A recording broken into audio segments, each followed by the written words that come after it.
on the eve of Ramadan, the Prophet, peace be upon him, addressed his followers and said that there now arises over you a great month, one full of blessings, in which there is a night that is greater than 1,000 months, so that whoever is present in this month should observe all of these things, fasting and praying on that night.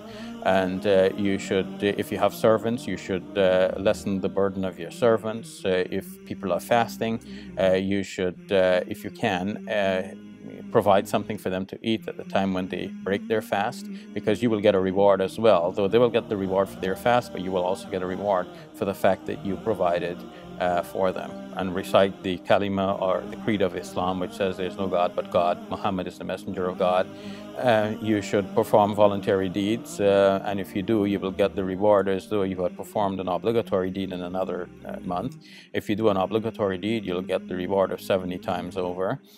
So all of this shows that the month itself is a blessed time of year, and that Muslims should capitalize on the occasion by doing good deeds. Whatever we do in this month, hopefully the good things will have a lasting effect in the months following. So it is good to fix this month in our memories together with doing good things, not only prayers and fasting, but also random acts of kindness and cultivating good habits. If we had bad habits, now is the time to break them. People may have had routines which are not necessary, and sometimes some routines which are costly.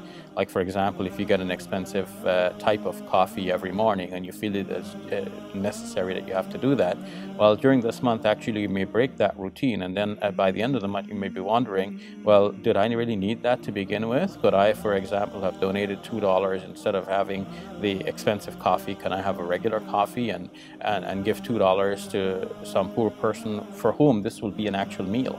And maybe the main meal for the day in some parts of the world where people are starving. So these are ways in which we can capitalize on the great blessings of this month. When people during this month will take advantage of the opportunity to do good deeds, naturally they're heading towards paradise. So in a way, symbolically, it's as if the gates of paradise are open and welcoming people, whereas on the other hand, the people, by avoiding sins during this month, are staying away from the path leading to the hellfire, and for that reason, the gates to the hellfire may as well be closed, because nobody's going there during this month. That's the basic idea. In a similar way, it is mentioned that the shayateen, the devils, are chained.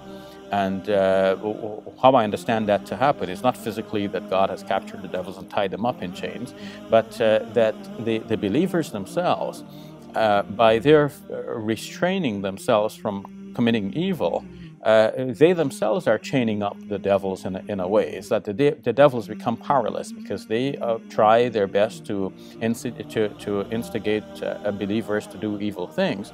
But when the believers during this month are abstaining from evil, then the devils are powerless against the believers who are fortified with the fasting during this month. We know that the Prophet, peace be upon him, it is reported that when the last 10 days would arrive, he would be especially devoted to worship. He would tie his loincloth tightly, it is said, which is a way of saying that he is now prepared to do some very hard work, and he would go devote himself to worship. He would stay up the nights and wake up his family as well, especially on the odd nights, one of the possible nights when the night of power or the night of decree would occur. It is known more generally, however, that the Prophet, peace be upon him, was extremely generous, and he was even more generous during the month of Ramadan. And it is said that this is the time when the angel Gabriel used to come to him to review the Quran with him. The Quran was revealed to the Prophet, peace be upon him, a piece at a time over a period of 23 years. So there was the constant need for him to gather in his mind everything that's been revealed so far.